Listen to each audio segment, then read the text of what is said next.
What's up, everybody? This is Coach Kev of the Damage 365 Radio Network.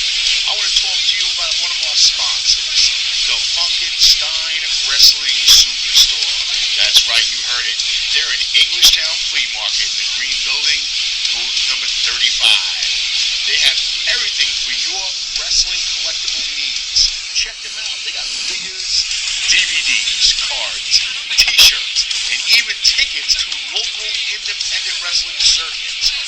That and so much more. Look, sitting here listening to me talk about it does not do it justice.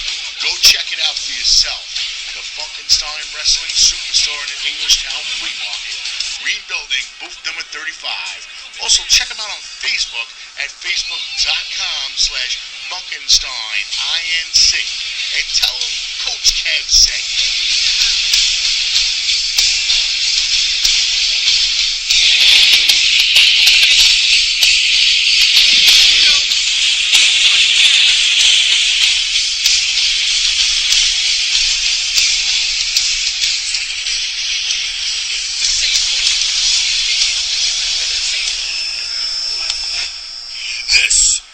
Former WWE superstar The Patriot, and you're listening to Damage 365 Radio. Do not touch that dial. USA, USA, USA. The following announcement has been paid for by the New World Order. Welcome back after that short commercial break. As I mentioned, another top 10 list coming up now, and this one regards the top 10 most disappointing players so far in baseball. Not quite the 1/3 point of the season. I would say, about 30% done with the season right now. But there's been a lot of high-profile players who have just struggled out of the gate this season. Some of them were big free agent signings this offseason, which, it's far too early to say they haven't panned out. But, starting off not on the right foot. So we'll get into that.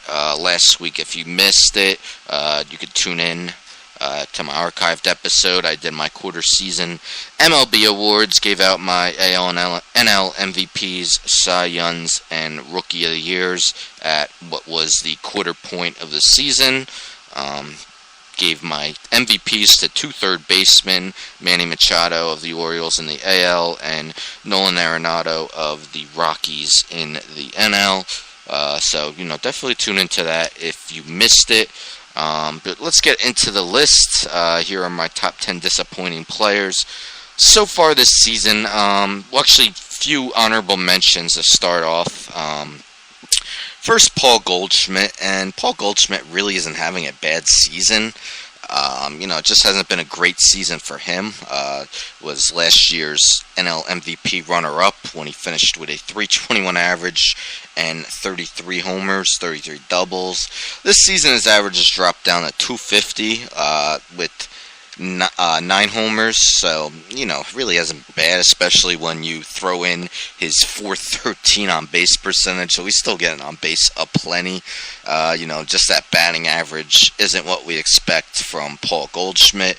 Another honorable mention, David Price, who really isn't pitching good at all, especially for a guy who received a 7-year, $217 million contract with the Red Sox, largest contract in baseball history, money-wise, for a pitcher.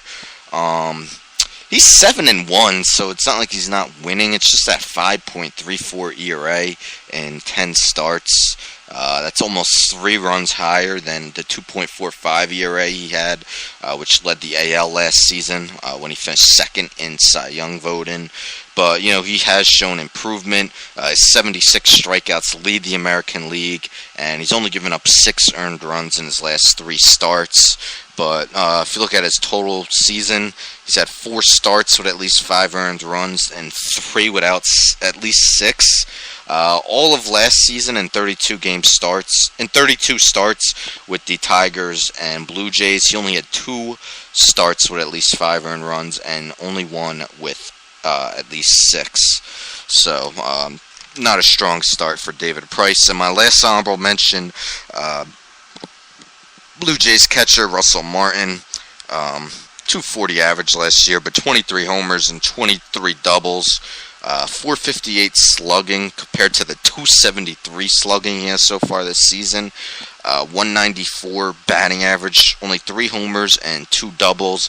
He is slowly coming out of it as well, as he has 2 homers. All of his homers have come since May 25th. He had 2 that day and 1 on May 28th. And that May 28th game, he also had a double. So going into May 25th, Russell Martin had only 1 double on the season. That was his only extra base hit. That's quite amazing for someone who's considered one of the best offensive catchers in the game, 4-time All-Star. Part of the reason why the Blue Jays haven't gotten off to as strong a start as many expected, especially offensively. So those are my 3 honorable mentions. Now we're going to get into the top 10. And number 10 is Tigers outfielder Justin Upton, who signed a 6-year, $132.75 million contract this offseason to start playing with the Tigers. Last season, 26 homers, 19 stolen bases, 251 average. Gotten off the gates to a really slow start, only batting .224 with 2 homers, only 1 stolen base, 10 RBIs, a .269 on base percentage. Ouch. And his 68 Ks lead the American League, and he has he has no home runs and just 2 ribbies in 87 plate appearances in May. And I forgot to mention that all these stats are after yesterday's game. So, some games did start today. Those stats are not included in these numbers. So Justin Upton starts my countdown at number 10. Number 9 on the list is designated hitter Texas Rangers. Had a very strong season last year when he batted .305, 23 homers, was 13th in American League MVP voting. This season, that batting average dropped more than 100 points, 196, only a .269 on base percentage, 291 slugging. Ouch. 2 homers on the year. He hasn't hit a homer in his last 34 games, as his last home run came on April 19th. So Prince Fielder showing a lack of slugging, but the Rangers are still right there in the AL West with the Seattle Mariners. Number 8 on the list, and this is surprising that there is a Cub on the list. Cubs have easily looked like the best team in baseball throughout all of this season, but they gave Jason Hayward 8-year, $184 million contract to play right field. Had one of his best offensive seasons last year with the Cardinals. Had a career-high .293 average, 13 homers. So far this season, for the Cubs, .224 average, just 1 home run, and a .295 slugging percentage. 1 homer. He's had anywhere from 11 to 27 home runs in his first 6 seasons in the big leagues. So, showing a total lack of power. Still perhaps the best defensive right fielder in the game, but not doing anything at the dish. You can imagine if his bat starts to heat up, how much more dangerous the Cubs will be. Number 7 on the list, he finished 3rd in NL MVP voting last year. Joey Votto, Cincinnati Reds. What a season he had last year.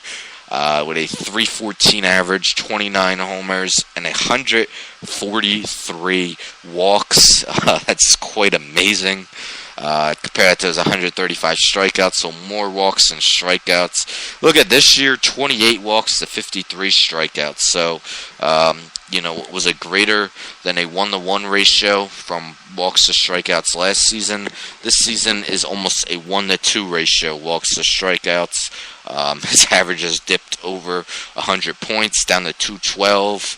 And that has been even lower in May, as he's only batting .195 in 25 games during May. So Joey Votto on a struggling Reds team, which is clearly rebuilding, traded Todd Frazier in the offseason. Maybe that's taking its toll on Votto, trying to do too much. He's number 7 on the list. Number 6 goes to Zach Greinke, starting pitcher, Arizona Diamondbacks. Greinke, what a phenomenal 2015 season he had with the Dodgers. 19-3 record, NL leading 1.66 ERA, NL leading 0.84 WHIP. Runner-up to Jake Arrieta for Cy Young voting in the NL, and finished 7th in NL MVP voting. Parlayed that season and his career, which he's been a stellar pitcher, former Cy Young winner with the Royals, into a 6-year, $206.5 million deal with the Arizona Diamondbacks, and has not gotten off to a good start. 6-3 record, yes, but a 4.71 ERA. In 11 starts, allowed more hits than innings pitched, 78 hits and 70 2/3 innings.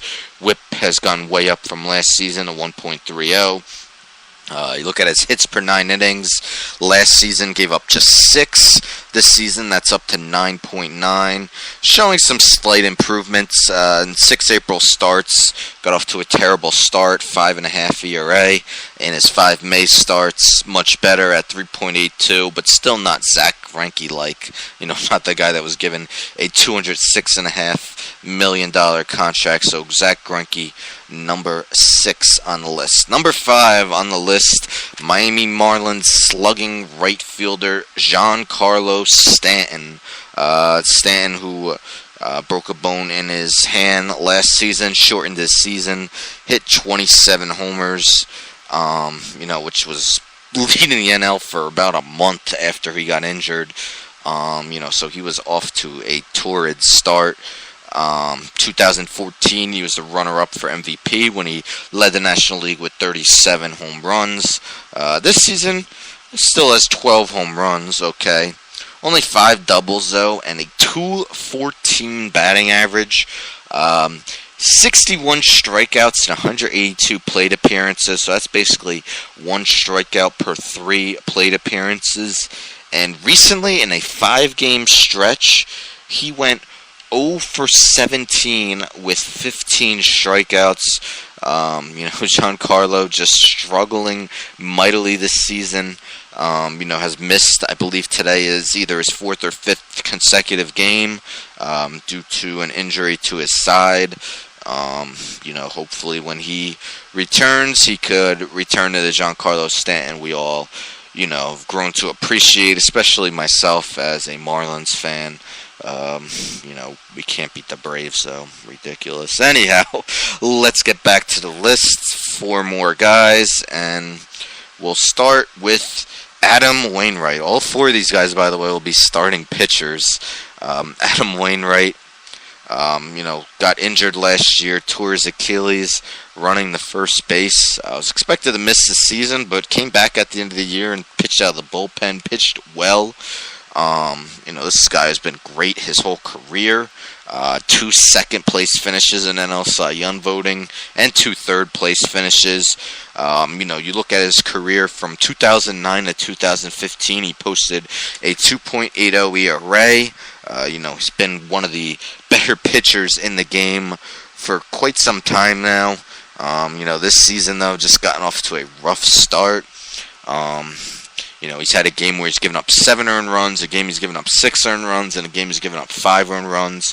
11 starts, 5-3 record, okay, but a 5.71 ERA, allowed 78 hits and 64 2/3 innings, and a 1.47 WHIP. Just a struggle for Adam Wainwright to start the season, trying to fully come back from that Achilles injury.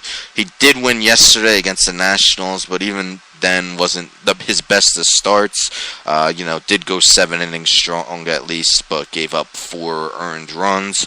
Adam Wainwright, Cardinals hoping that he could return to form, as they're sitting there. It's going to be tough for anyone to surpass the Cubs in the NL Central.